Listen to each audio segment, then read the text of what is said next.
The first item is the demographics presentation. I think ACM Briceño is going to tee it up, and then we'll ask the demographer to make that presentation. Good morning, Mayor and Council. Veronica Briceño, Assistant City Manager. Today we're going to bring to you a presentation on our demographics. The Austin metro area has been the fastest growing region in the country for over a decade, and the City of Austin is a major driver of that growth. Growth in the last decade is part of a long history of sustained growth for the city and the region. The demographics team at the Planning Department have put together information that looks at a number of demographic and socioeconomic characteristics coinciding with recent periods of fast and large growth for the city within the national, state, and regional context. They also outline demographic shifts across the city and the implications of these demographic shifts can have on different policy areas, including affordability, transit, infrastructure, and access to healthcare and education. Our hope is that the demographics team can continue to provide demographic analysis that may be helpful in grounding your discussions as you embark on future decision and policy making. And with that, I'll turn it over to our city demographer, Dr. Lila Valencia.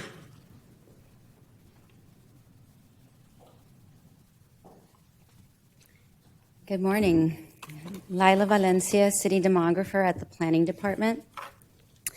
Mayor Pro Tem, and council members, thank you again for allowing me the opportunity to share some of our team's work. As Assistant City Manager Briceño noted, we hope you'll find this information useful in your policy and decision making. We have a short time, so I'm going to go ahead and get started. Really quickly, I'll share with you the history of growth in our city, information on one of the main drivers of growth, the Austin economy. I'll also share some demographic and socioeconomic characteristics and show how these have changed over time. And lastly, I'll discuss concurrencies that characterize some of the challenges that face our city today. The city of Austin has a history of growth and fast growth at that.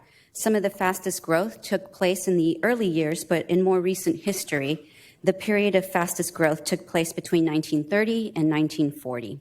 Since then, the Austin population has been doubling its population every 20 to 25 years. In 1970, we're just over 250,000 people. Between 1990 and 2000, we surpassed that 500,000 mark.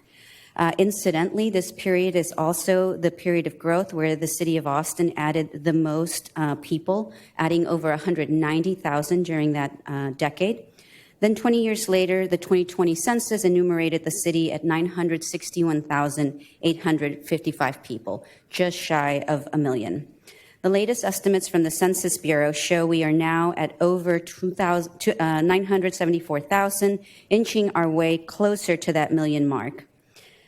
The most recent population gains for Austin have been smaller and at a slower rate than in the past. But as we look ahead, Austin's history of growth is projected to continue, with internal projections indicating Austin's population will surpass 1.13 million by 2030. Although recent population gains for Austin are smaller than what they have been in the past, our city continues to grow. Last decade, Austin had an annualized growth rate of just over 2% every year. More recent estimates show that growth rate at closer to about 1%. However, Austin's growth is nonetheless noteworthy because this is not the case for most large U.S. cities. Every city larger than Austin, except for Houston, Phoenix, and San Antonio, lost population since the 2020 census. In fact, of the nearly 800 U.S. cities with populations over 50,000, 53% have lost population since the 2020 census. And as much growth as we are seeing in the city, the metro region is growing even faster. Among large metros, the Austin metro has been the fastest growing metro for the last 12 years. While Austin grew at a rate of about 1.3% since the last census, the metro area grew even faster at 6% and added over 137,000 people in the last 2 years. Austin contributed about 30% of the total growth in the metro in the last decade, but in the last 2 years, Austin's share has dropped to about 9%. Now, the driving force behind the metro's recent growth is growth in suburban cities. Central Texas cities topped the list of the nation's fastest growing cities. For the second year in a row, Georgetown was ranked the fastest growing city in the country. Kyle and Leander were ranked third and fourth. Leander and Georgetown were also among cities that added the highest numeric growth in the country. Leander had the 8th greatest numeric increase and Georgetown the 10th. So these cities are not only growing very rapidly, now they're also adding large numbers of population. The rapid growth of the region, especially in these suburban cities, paired with a slower rate of growth in Austin, has resulted in a declining share of the Austin population relative to the total population of the region. Here we see Austin's share dropping from 59% in 1980 to 42% currently. Population growth and housing growth are strongly associated, and we see a similar pattern of diminishing share in housing unit growth between Austin and the region. Between 2010 and 2020, Austin added more housing units than ever before, 90,000, 175,000 to be exact. During the same time, the metro area added over 240,000 units. However, our share of the total metro area units has been declining from over 50% in 2010 to 47% in 2020. And this is in part because housing units are being added at a faster rate in the metro area, while the Austin rate has also been declining. We see new units added at a slower rate in Austin compared to the metro and also compared to past decades. Here we see Austin housing unit growth, shown in the dotted line, has gone down from 28% between 2000 to 2010 and down to 25.5% last decade.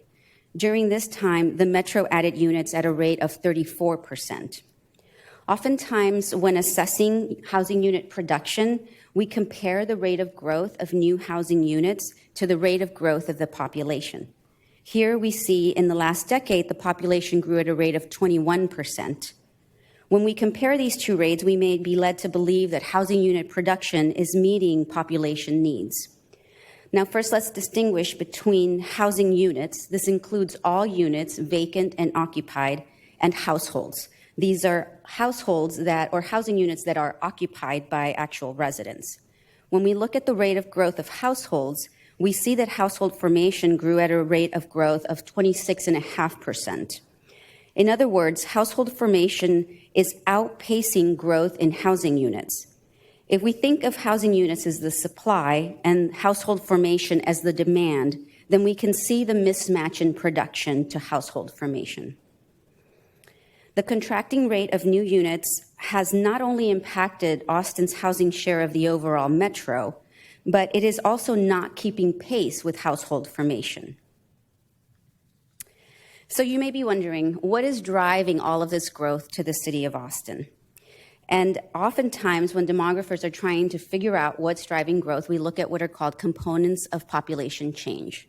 A population can change from births, deaths, and migrations. So you add up all the births, you subtract all the deaths, and you get natural change, or in the case of Austin, natural increase. And when you add up everybody that moves into an area, you subtract everyone that moves out of an area, you get your net migration. And what we can see here is that there's different implications for the type of, well, we can't really see that in this chart, but what I want to say is that there's different implications for the type of growth that an area can experience. When we experience change mostly from natural increase, there tend to be lagged effects. So a baby's typically added to an already existing household.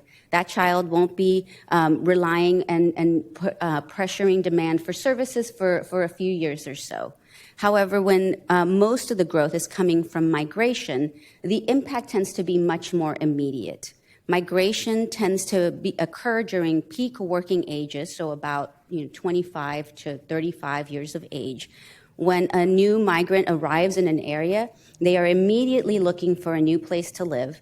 They are going to be connecting to utility hookups. They are going to be adding a car onto the roadways or taking up another seat on public transit. So the impact from migration is much more immediate. And what you can see here in this chart is that the growth in our region has largely come from migration. about 3/4 of the growth in 2021 came from domestic migration in particular, which is migration from people from other states, but also people from other parts of Texas.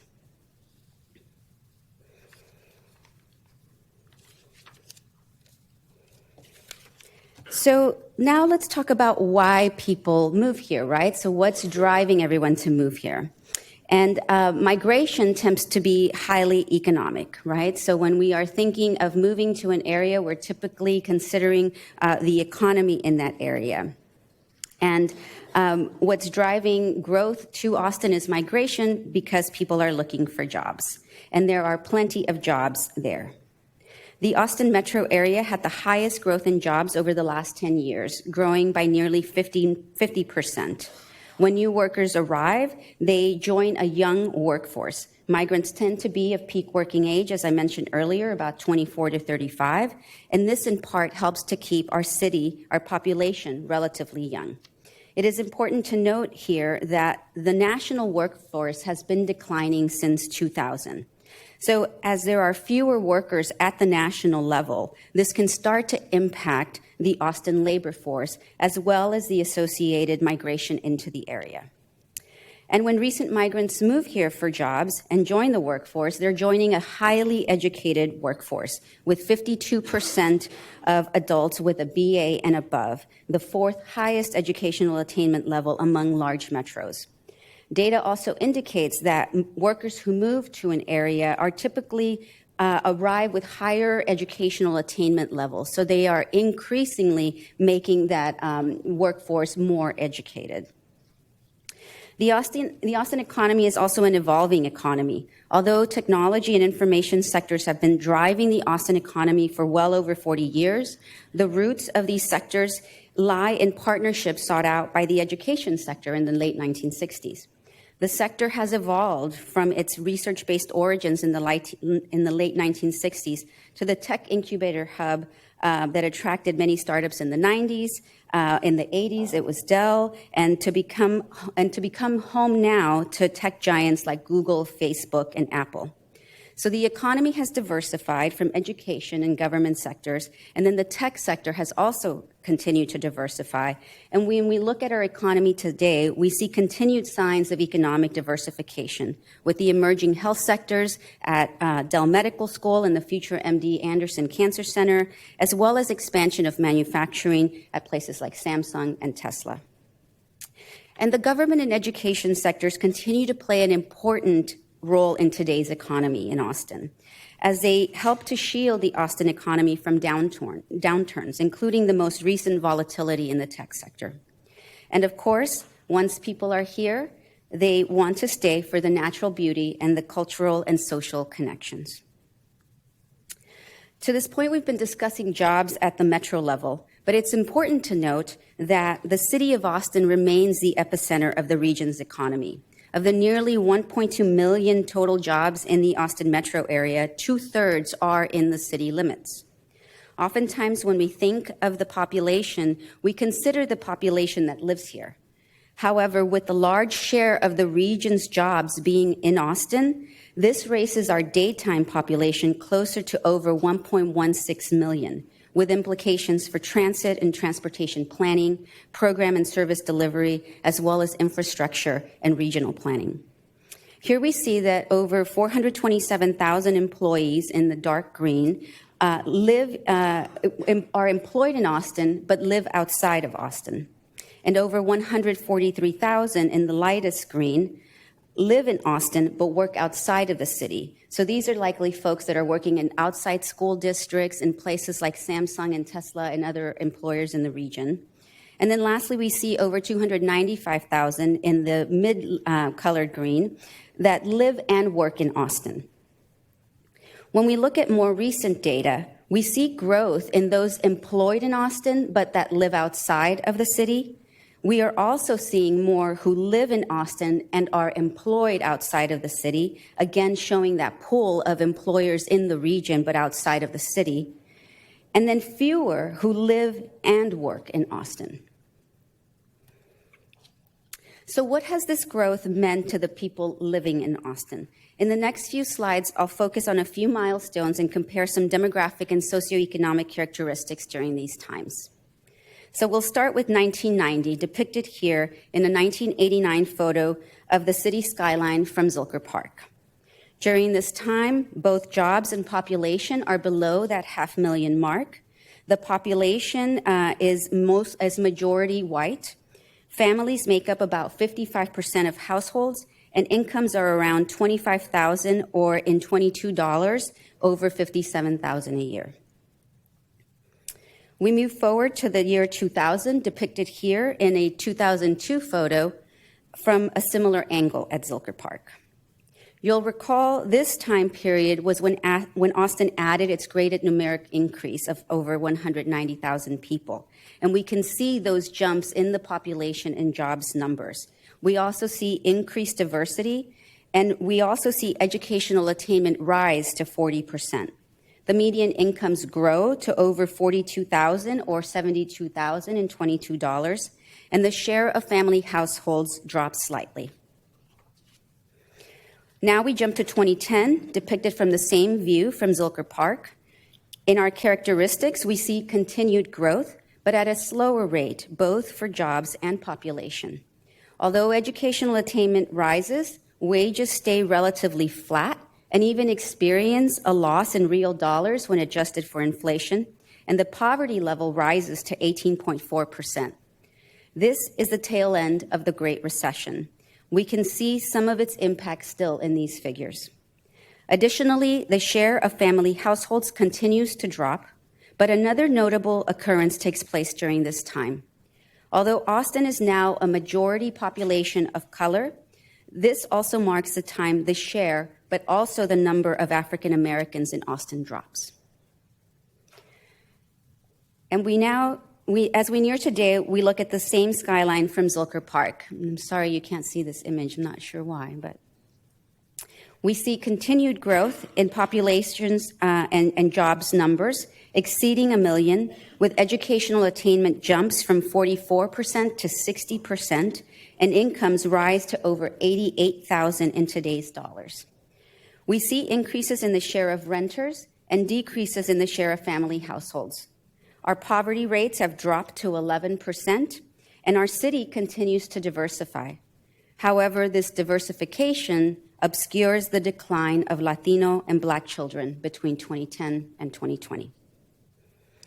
Now, I have 2 more pieces of information I want to share with you, and the first is based on a few maps. And so here we're looking at population change with the greatest areas of growth shown in areas in darkest blue.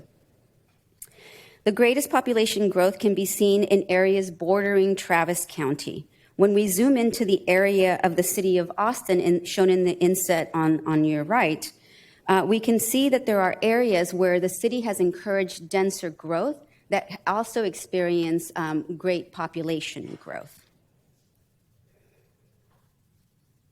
When we look at areas with the greatest development, so this is the number of housing units, and the areas in darkest blue are all areas that added 1,000 units or more. We found that those areas with a lot of development were mostly in the perimeter, but those that were in the perimeter were also areas that experienced increased diversity. Those areas closer to the city center that also experienced great levels of development were driven by growth in the white population and experienced declines in the share of the populations of color. There are 2 exceptions, the University of Texas area as well as the area around the Domain, were areas that are closer to the city center but also experience greater diversification. And now I'm going to share with you a series of maps that looks at the geographic distribution of different communities in Austin. This here is the map of the Asian population in Austin. The map on the left shows the areas with the highest shares of Asian population, shown in the deepest green shades. And the map on the right shows areas of growth in yellow and areas of decline in blue. And you can see that the areas with the highest shares of Asian population can mostly be found in northwestern parts of the city, as well as northwestern parts of Travis County. When we look at the population change map, we can see that there's been some decline in the north central parts of the city, with increased growth in the northeastern parts, northwestern parts, and then southwestern parts of the city, so mostly suburban areas, but also significant growth around the University of Texas. This is a similar set of maps for the African American population. Here we can see that there are lighter shades of green, showing fewer areas with higher shares of African American population. But those areas that do have the highest shares of African American populations can be found just east of 183 and along 183, but mostly also in northeastern parts of Travis County. When we look at the population change map, we can see many more areas in dark blue, indicating population decline in African American population, specifically in those areas in the central East Austin area or historically Black neighborhoods. And we see that much of the increase in the Black population during this time, between 2010 and 2020, has taken place in the northeastern part of the city and the northeastern part of Travis County, as well as far south Austin. This is a similar set of maps for the Hispanic population. You can see there's much more areas that have 50% and above shares of Hispanic population, because it is a larger population in the city. But also you can see that the Hispanic population tends to be concentrated all along Tollway 130, as well as areas around the Tech Ridge area and north central parts of Austin.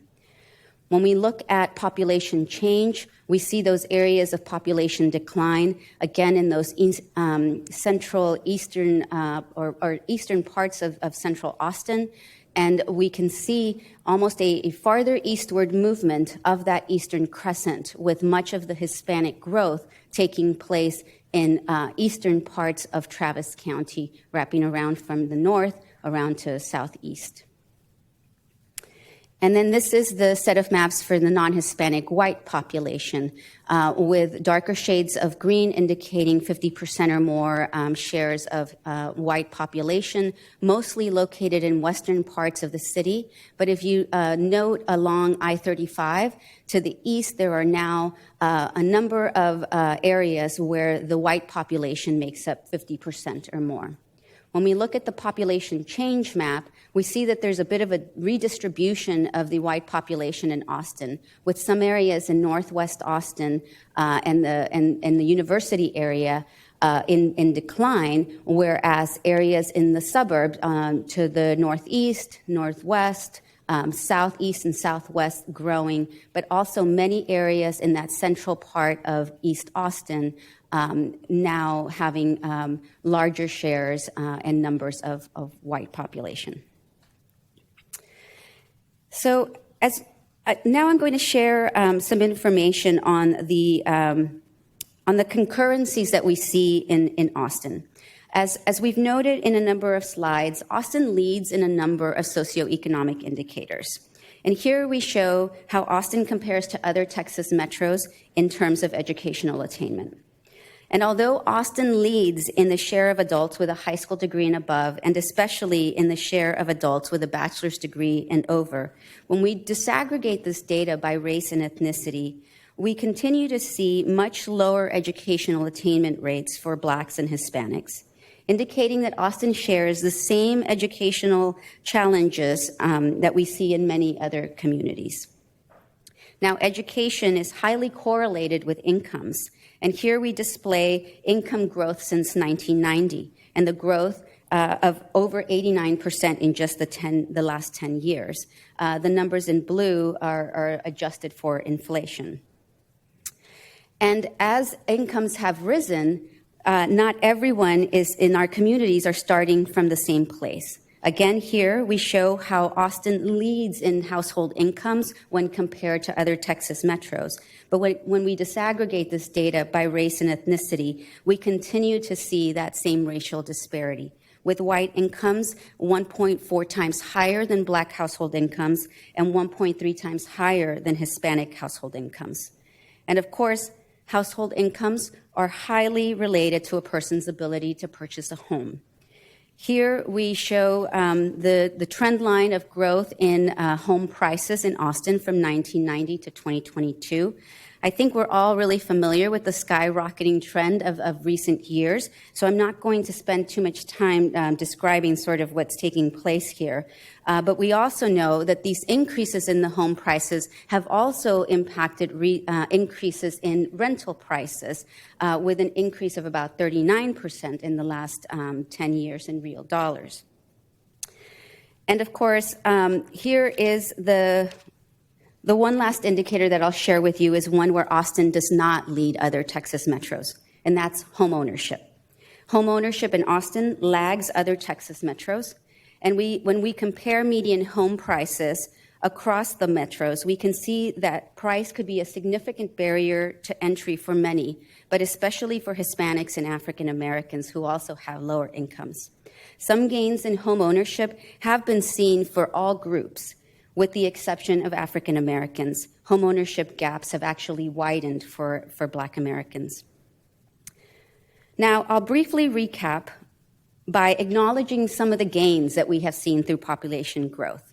Our metro remains the fastest growing region in the country. Austin continues to grow even while other U.S. cities see population loss. We are seeing growth among all of our communities, yielding increased diversity. Austin is leading in many socioeconomic indicators and has strong job growth and low unemployment. However, the data also offer opportunities for reflection. Austin remains geographically and racially segregated. There is a farther eastward movement of the Eastern Crescent, with increasing shares and numbers of population of color farther in the fringes. Although we are more diverse today, Austin experienced a decline in the number of Black and Latino children. And although Austin leads in many socioeconomic indicators, significant racial disparities remain. And I don't know about you, but a lot of times when I look at these data, I'm sometimes left with a feeling of cognitive dissonance, like we're a city of contradictions, but really we're a city of concurrencies. How can we see such strong growth, but also talk about displacement? Because our city is growing, but we are also seeing a farther eastward movement of the Eastern Crescent, which indicates that many families, mostly of color, are moving farther away from our city's resources. How can we talk about a housing shortage when our skyline is filled with construction cranes? And yes, we added more housing units than ever before, but the rate has decreased compared to decades past, and its share is shrinking in the region. Given the city's status as the principal city in the fastest growing region in the country, plus its long history of growth and sustained growth, it is important housing unit growth is able to continue to keep pace with population growth, but also with household formation. And similarly, how are we becoming more diverse, but also losing Black and brown children? We saw growth among all of our communities, yielding increased diversity for our city. However, the patterns of growth that we're seeing in Austin are truly unique. Across the nation, populations of color, and across the state, populations of color led growth in population. In Austin, we are seeing a different trend, and most markedly, we are seeing that in declines, again, of Latino and Black children. I hope you'll agree that considering these demographic shifts and concurrencies that our city is facing can be helpful when drafting policies and decision-making. And I hope that we recognize that policies that we put in place today can have long-standing impacts on our city and future communities. And I recognize that this was a lot of information all at once, but please know that our team is happy to come before you again on a more regular basis with more focused analyses. We're here to help. Thank you. Thank you. Council members, any questions? Councilmember Harper Madison. I'll reserve most of what I would say because it would be statements, not so much questions. But I think this was a magnificent presentation. she'll kill me for doing so, but I talked to your sister yesterday, and I said, oh my gosh, your sister's going to present for us tomorrow. That aside, my constituents, folks who live in D1, there's so much here that is, it's stark, right? But it's not a surprise. You know, I've been saying since the moment I decided that I was going to be the person who had the opportunity to be the steward for this area that we need to be taking our eyeballs and pointing them east of 183 and really putting some specific and concerted effort into pouring resources. And I mean, I guess this is to my colleagues, I will be asking for an inordinate amount of resources to be poured into parts of town where we're literally saying, I'm not, the really smart person at the podium is saying that we need to do so. And I'm not even just talking about to create some sort of balance. The amount of inequity is so great that I don't know that we can find a balance, but we certainly are going to have to take the opportunity as now the 10th largest city in the nation to intervene somehow. And so I appreciate that you offered to do these presentations more often. I'd like to ask, as the chair of the Housing Committee, and you know, if I'm offered the opportunity, I'd love to continue to hold that role. And this is one of those things that we'd like to take into consideration. I do have a question about how closely our city demographer, like the information that you gather, collect, and present to us, how closely is that aligned to the work that they're doing over with our partners at the county? So, for example, you know, so much of what it is that I'm concerned about and what Commissioner Trevelyan is concerned about in Precinct 1 is identical. It's the same people, and we overlap one another so frequently that it just makes sense for us to be lockstep with one another as we move forward. So I wonder if the demography folks over there and you are working, you know, just like he and I should be.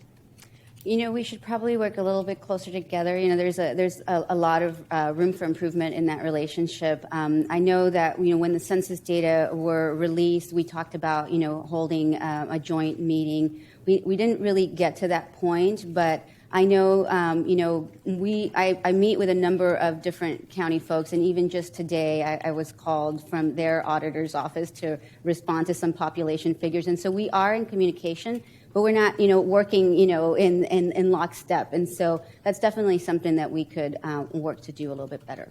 I appreciate you acknowledging that, and it's something that I'd love to be able to help facilitate. I know my colleagues and I all have similar concerns. You know, something that struck me as I was watching you present the information is just sort of the alarming graphics, especially the colors for my district and for the councilwoman's district. You know, like her area, especially as we're approaching Del Valle and some of those areas, and me, you know, pushing out Decker and right at the border of Manor and Pflugerville, where all my folks are moving. And so I just would like very much moving forward to maybe get some advice from you about how best to position policy making and considerations to present both to my colleagues and to our constituents about how this kind of information is exactly where we take the opportunity to really implement the kind of policy that will help us to act more proactively. So thank you for the presentation. I really, really appreciate it. Like I said, a lot of it was not surprising, but it really is helpful to see it on the big screen and to have somebody with your expertise, you know, present us the information. Thank you. Mayor, to follow up on that question from Councilmember Harper Madison, one of the things that we've asked the staff, the staff to begin to work on, it's not we have made investments. Investments have been made on a variety of areas to try to address this issue of affordability, economic development at the neighborhood level. The fact is that we probably need a more coordinated and concentrated approach. I think you had an item on during the budget process for us to study the Northeast sector in terms of what needs to happen in those areas, in terms of public investment, in terms of private investment, so that we can raise that standard of what exists in that community with respect to employment, educational attainment, et cetera. We probably need to be thinking about something in the Southeast area. That's another concentrated area. And what I've asked the staff is to pull all those pieces together and try to understand an approach of economic development with a small e, not attracting employers here, but what specifically can we do at the individual level so we can make progress and consistent with and in coordination with those neighborhoods. And so this is something that I've already asked the staff to do, and I know that as we look at the issues of these statistics, is to do the analysis of what's happened. We made bets, and as a result of those bets in terms of economic development, certain things happen. And we need to figure out what new bets we need to make to change that dynamic. And that's what we're in the process of doing right now. Thank you very much, Manager. And if I may follow up on your follow-up, something that I believe would be a prudent step to take is, any and everything we can do around community land trust. And around, I've said before, let's just put a moratorium on everything east of 183. I know that's not practical necessarily, but I also recognize, especially as our demographer is making reference to, demographic changes specifically, but, you talked about affordability and economic development. While it is still affordable east of 183, what can we do to just press pause and make certain that more people do have that financial runway to enter like you talked about, the decline in African Americans being able to purchase homes? What can we do to sort of get out in front of more people having the opportunity to be a part of that home ownership sector? And I say often, home ownership is not for everybody. And that's not just me saying that, by way of affordability. That's me saying, for me, anecdotally, as a new homeowner, the first time our foundation cracked, or when the roof, busted up in a storm, or, your AC going out, or the plumbing busted up. If you don't have the financial runway as a new homeowner, it doesn't matter if you get the ability to own a home if it goes to foreclosure because you can't keep up with the home ownership. There's so much involved in becoming a homeowner that there's no home ownership 101 necessarily. So I think, I really appreciate that you're recognizing both of our districts as places where we need to put more resources. I appreciate the investments that have gone in, but we have to triple time those investments. And also, we really have to do something, anything we can, legally, obviously within the constraints that we have placed upon us, to just slow things down so we don't find ourselves in a position where Central East Austin, which once was primarily Black, which once was the historic African American heritage or cultural heritage district, it's now primarily white, and our demographer just told us that in no uncertain terms. And so now that we know that that's exactly what will happen if we don't do something to intervene, I'd love for us to and speak about it drastically, like a crisis, the same way we talk about our housing crisis. It's a crisis that we are a major metropolitan city losing our Black population. We have to intervene in a way that it is urgent, an emergency, a crisis. And so that's what I would be looking to you for in terms of leadership and really helping us to guide our movements. Both the council member and I, something tells me we'll be working together collaboratively a lot to really get out in front and more preemptively help, I just say protect and preserve, but in a lot of ways, that's exactly what I mean. Protect and preserve some sense of affordability, and for us to have the opportunity for Latinx, Latino communities and Black communities to stay in Austin. I love my friends in Pflugerville and Manor and Buda and Niederwald and Kyle and San Marcos, but I'd like very much for Black and brown folks to continue to live in the city of Austin. Thank you. Thank you, Councilmember. Councilmember Fuentes.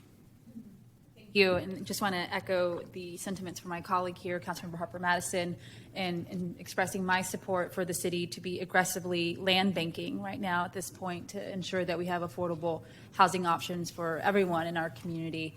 Thank you, Dr. Valencia, for your presentation today. I just sent you an email requesting a District 2 specific update, so I'm hoping we can coordinate that in January. Something that stood out to me, in addition to the acknowledgement that our Black and brown communities are being displaced further east in the area, is that 49% of our workforce work in Austin but live outside the city, and 34% of our workforce live and work in Austin. And that, to me, was pretty striking to see those numbers as part of your presentation. So just wanted to surface that. Thank you, Councilmember. Mayor Pro Tem. Thank you. I really appreciate this presentation.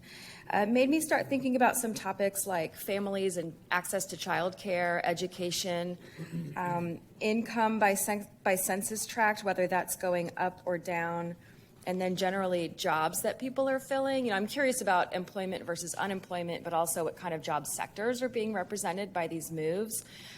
We talk a lot about, you know, folks who are teachers and nurses and first responders not being able to afford to stay in Austin, and so I'm very curious to see if the data matches. Does your tool set cover those topics? Is that something that we can go and dig in and look into ourselves? Absolutely. Right now, we're actually updating our website to include the 2022 estimates that were just released by the Census Bureau earlier this month. And so in that, in that update, we'll include median household income by census tract, so you'll be able to compare at the neighborhood level.